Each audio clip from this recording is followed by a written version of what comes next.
À titre personnel, je suis également investisseur avec environ 60 lots en détention, des lots que je détiens soit en direct, soit en indivision, soit également en SCI, Société Civile Immobilière.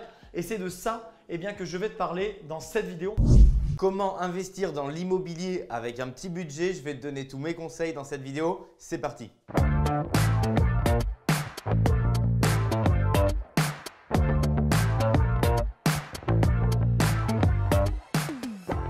Bonjour les entrepreneurs d'immobilier, bienvenue dans cette nouvelle vidéo où je voulais répondre à une question qui m'a été posée sous une vidéo YouTube, c'est comment faire et comment investir alors que tu as peut-être à l'instant T, au moment où tu regardes cette vidéo, un petit budget et que tu ne peux pas forcément investir beaucoup. Je voulais m'adresser à toi spécifiquement pour te donner mes conseils et te dire que l'immobilier, ce n'est pas réservé aux riches puisque tout le monde débute a priori de zéro, sauf ceux qui ont la chance et tant mieux de ne pas débuter de zéro. Et le deuxième facteur, c'est qu'avant d'avoir ton empire immobilier, il faut bien démarrer par un premier appartement ou démarrer par une première acquisition. Donc je voudrais aujourd'hui te donner mes conseils si tu es dans cette situation pour pouvoir te motiver, te montrer quel est le plan d'action, quelle est la direction que tu dois prendre pour te constituer toi aussi ton empire immobilier, mais commencer par un premier bien ou une première acquisition. C'est le sommaire de ce que je te propose aujourd'hui. Si tu tombes sur cette vidéo et que tu ne me connais pas, je voulais d'abord me présenter. Je m'appelle Mickaël Zonta, je suis le cofondateur de la société investissementlocatif.com. J'ai accompagné des centaines de clients investisseurs dans des projets clés en main à forte rentabilité avec toute mon équipe puisque bien entendu ça ne se fait pas tout seul. C'est plus d'une centaine de collaborateurs aujourd'hui et on a fait plus de 500 projets par an. Donc c'est conséquent. On accompagne nos clients que ce soit sur du studio, du T2, de la colocation, de l'immeuble de rapport, de la courte durée. Donc comme ça peut te donner une vision globale de l'immobilier et je fais cette vidéo pour te donner un maximum de conseils et plus largement sur cette chaîne Investissement Locatif pour t'aider à faire tes opérations toi-même et tu puisses éviter 99% des erreurs que font les investisseurs en immobilier. Alors avant de commencer, je t'invite à cliquer sur le bouton rouge s'abonner, la petite cloche notification, comme ça tu vas être alerté en temps réel des prochaines vidéos pour te donner un maximum de valeur. Alors c'est parti, je voulais qu'on parle aujourd'hui de comment investir dans l'immobilier avec un petit budget. Alors déjà, je ne veux pas forcément mettre de chiffres, de nombres sur petit budget. Est-ce que c'est 5 000 euros, 10 000 euros, est-ce que c'est 50, 100 000 euros? Voilà. L'idée, c'est de dire qu'est-ce qu'on peut faire quand globalement, on va prendre cet exemple, le budget n'est pas suffisant pour faire une acquisition sur un bien immobilier, c'est-à-dire au minimum un studio. Alors pareil, un studio en fonction de la ville où ça se trouve, ça va de 10 000 euros à 150 000 euros si dans les villes les plus chères en France. Donc pareil, je ne veux pas prendre d'exemple chiffré. Le but, c'est qu'on puisse ici voir les autres typologies. Trop souvent, une des erreurs, c'est de rester focus sur dire dans l'immobilier, il y a appartement et immeuble de rapport. Point, et on peut investir dans rien d'autre que dans ça, dans l'immobilier. Si tu as un petit budget, ce qui est important, c'est de ne pas rester statique et de rien faire. Souvent, j'ai plein d'exemples. Quelqu'un me dit « j'ai fait une erreur, j'ai commencé par ma résidence principale ». Mais ce n'est pas une erreur parce que c'était mieux de faire ça que rien. Certains me disent « j'ai fait une erreur, j'ai investi dans un Pinel ». Oui, c'est pas le mieux, mais c'est encore mieux de faire ça que de ne rien faire. Donc l'idée ici, c'est exactement le même raisonnement. L'idée, c'est pas de se morfondre et de se dire « moi, mon budget ne me permet pas d'investir dans un studio, dans un petit bien. Donc du coup, j'ai cette excuse, je fais rien et puis j'attends.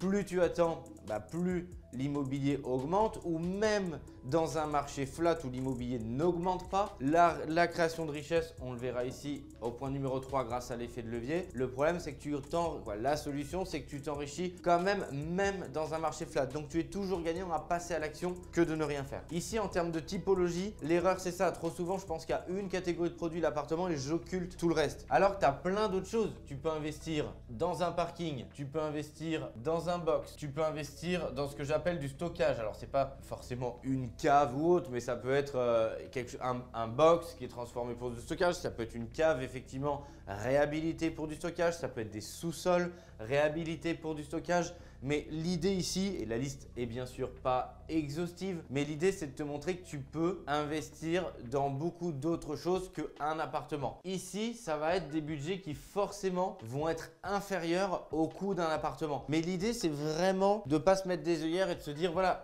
si j'ai pas les moyens de commencer par un bien, je peux commencer à investir dans d'autres actifs qui vont pouvoir me permettre de générer une rente et de ne pas rester immobile et d'être dans le passage à l'action. Donc ici, Ici, la liste n'est pas exhaustive. Je t'invite d'ailleurs à mettre en commentaire parce que je sais que vous regorgez d'idées dans quoi tu as investi, dont le coût était inférieur au coût d'un appartement, mais qui aujourd'hui fait une rentabilité qui est très intéressante. Mets en commentaire si tu as d'autres exemples que ça, et il y en existe des tas d'autres, pour que tu puisses donner des idées à tous ceux qui nous regardent, ça puisse les aider à passer à l'action et pas rester dans cette position d'attente. Ici, l'idée, c'est en 1, il faut toujours bien entendu que tu sélectionnes la typologie de bien dans laquelle tu vas investir. Alors, faut pas le faire au hasard. Si ici, je te dis parking, box, stockage, faut pas dire ah bah oui, demain, alors je vais chercher des parking, box, stockage. En 1, dans ta recherche, il faut que tu sélectionnes une géographie que tu connais bien. Et c'est primordial. C'est primordial parce qu'il faut que tu connaisses ton marché. Si tu ne connais pas ton marché, ça veut dire que le succès de l'opération est lié à la chance uniquement. Et si tu veux pas que ce soit lié à la chance, tu dois investir dans une géographie, dans un marché que tu connais. Généralement, ne cherche pas forcément compliqué, prends le marché dans lequel tu habites, celui qui est proche de chez toi,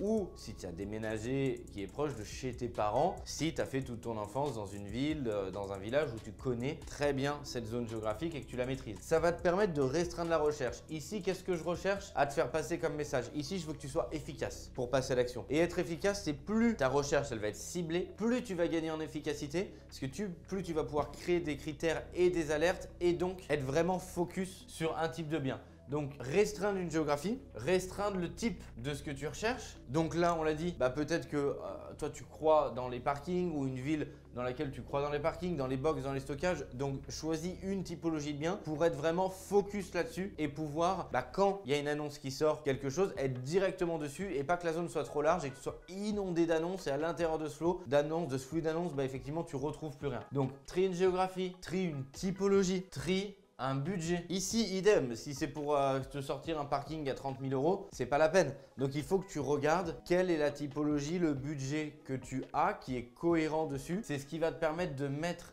des premiers filtres et de pouvoir être réactif quand une annonce sort. Toute la difficulté, c'est qu'après, tu vas être au travail dans tes activités et du coup, si tu as toutes les 3 minutes une annonce qui est push, forcément, tu vas pas arriver à t'en sortir, tu vas abandonner. L'idée, c'est que tu en aies une par jour, 3, 4 par semaine, pas plus. Si tu es inondé, c'est que tu as mal câblé ici ta recherche. Donc ici, ta recherche, je t'invite sur les sites leaders, là où se trouveraient tes différentes typologies, à mettre des alertes, mais il faut que tu aies une annonce par jour, max, 2 max. Si c'est plus, c'est que c'est mal câblé, que tu vas être inondé et donc forcément, tu vas pas pouvoir être réactif pour aller saisir l'opportunité. Donc ça, c'est vraiment le conseil numéro 2 parce qu'à partir du moment où tu as sélectionné ta typologie, tu as mis ton alerte sur une géographie, sur ton budget, forcément, quand l'annonce arrive, c'est que potentiellement, elle est intéressante. Faut la décortiquer, faut la négocier, il reste beaucoup de choses à faire, mais déjà, ça va te motiver pour aller de l'avant et te dire, tiens, il y a ça qui est sorti, ça va faire une partie du travail pour toi. Ce qui est important, le numéro 3, et c'est souvent ce que tu oublies si tu as un petit budget, c'est que tu te sens exclu, tu dis moi j'ai un petit budget, je suis sur le côté du chemin, je peux pas faire ce que font les autres, l'acquisition, l'appartement, l'immeuble de rapport. Pour autant, ce qui est très important, c'est que tu puisses mettre de l'effet de levier dedans et que ce soit pas un achat comptant. C'est pour ça que je te le mets en rouge. Il faut vraiment que tu arrives à mettre de l'effet de levier, même si le montant est restreint, parce que ce qui enrichit dans l'immobilier, c'est cet effet de levier. Et l'effet de levier, il ne doit pas être synonyme de gros budget. Il faut que tu puisses mettre un effet de levier sur tout type de budget. On a tous démarré de zéro, on démarre tous de petits pour aller plus loin. Ce qui est très important, c'est d'appliquer les méthodes qui marchent, peu importe le budget. Et ensuite, plus tu monteras en budget, plus là, ça te semble évident de mettre de l'effet de levier, mais il faut que ça te semble évident même sur un petit budget. Donc, vraiment, ne te restreins pas, n'occulte pas ça en disant je vais acheter cash. Parce que vraiment, l'idée ici, c'est de ne pas faire un achat comptant. Tout l'intérêt, et je ne te l'ai pas mis ici, je te le rajoute là, c'est d'ajouter les mêmes recettes que sur l'appartement, sur l'immeuble, c'est de mettre un différé de remboursement. Tu mets un coup d'effet de levier et tu mets du différé de remboursement, ce qui fait que ça va te générer instantanément du cash flow ici. Ce cash flow, il va te permettre de rentrer dans une dynamique de croissance et de progression. Tu fais de l'effet de levier et donc le petit budget que tu avais, tu le conserves, tu mets un différé, donc ça va te faire du cash pour pouvoir ensuite ce cash le réinvestir en apport ou le réinvestir dans une seconde opération de parking, de box, de stockage jusqu'à augmenter petit à petit en budget, augmenter en effet de levier et donc aller vers l'acquisition d'un appartement, puisque plus tu investis gros, plus tu vas gagner gros. Ça reste proportionnel. Ensuite, et c'est vraiment la conclusion de ce que je veux que tu comprennes aujourd'hui, c'est que c'est pas une histoire de budget, c'est une histoire de tester la viabilité d'un modèle. Si ton investissement, il fonctionne sur un parking, alors il fonctionne sur 100 parkings. Si un parking est rentable, alors 100 parkings, c'est rentable aussi, c'est la même rentabilité. C'est juste qu'en valeur, comme tu vas investir plus gros, tu vas jouer plus gros, forcément tu vas gagner plus gros. Mais au stade où tu en es, si tu regardes cette vidéo, que tu investis avec un petit budget, c'est pas la question. Tu dois juste être là, vraiment, retiens que ça, pour vérifier la viabilité d'un modèle. Si ce modèle, avec un petit budget à petite échelle, il fonctionne, il va fonctionner à grosse échelle. Tu sais, c'est comme dans un business ici, tu dois tester sa viabilité. Si ça fonctionne pour une vente, alors demain, ça fonctionnera pour 1000 ventes. Et c'est la même chose dans un business. Et forcément, tu vas gagner beaucoup plus quand tu vas faire 1000 ventes que quand tu vas gagner une vente. Mais ton taux de rentabilité, il va rester le même. Après, tu peux avoir des économies d'échelle puisque tu vas pouvoir lisser ton personnel, lisser tes charges. Mais ici, c'est exactement, retiens ça, tu es là pour vérifier la viabilité d'un modèle et donc, ça va minorer ton risque puisque mieux vaut que tu le testes sur un parking plutôt que tu le testes d'un coup sur un lot de 30 parkings. Ou là, si ton modèle, il n'est pas viable, bah, c'est compliqué, tu vas perdre de l'argent et donc c'est très dangereux. Donc profites-en en te disant, je suis en phase test. Finalement, j'ai un petit budget, ok, c'est ma situation de départ, mais je vais pouvoir tester mon modèle économique sur un parking, sur un bus, sur un stockage. Et je connais plein d'investisseurs qui ont testé la viabilité d'un modèle sur une unité et qui après ont acheté parce que ça fonctionnait. Donc n'hésite pas non plus à être précurseur. C'est ce qui s'est passé il y a 10 ans avant qu'Airbnb arrive ou ceux qui faisaient des tests sur le marché en location saisonnière. C'est la même chose de ceux qui ont commencé à investir dans des lots de parking.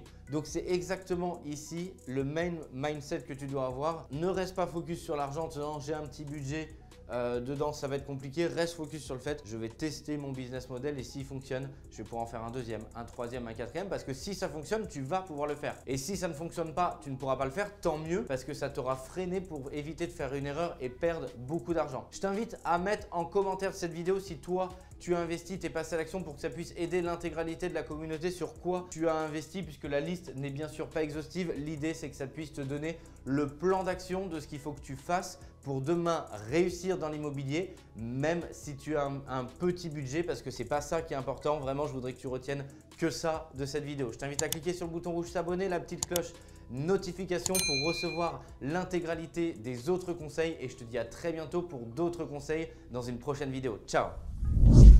Je voudrais qu'on parle de comment devenir rentier en immobilier, mais je voudrais vraiment focuser sur un axe précis que j'aime bien, c'est la routine du rentier immobilier.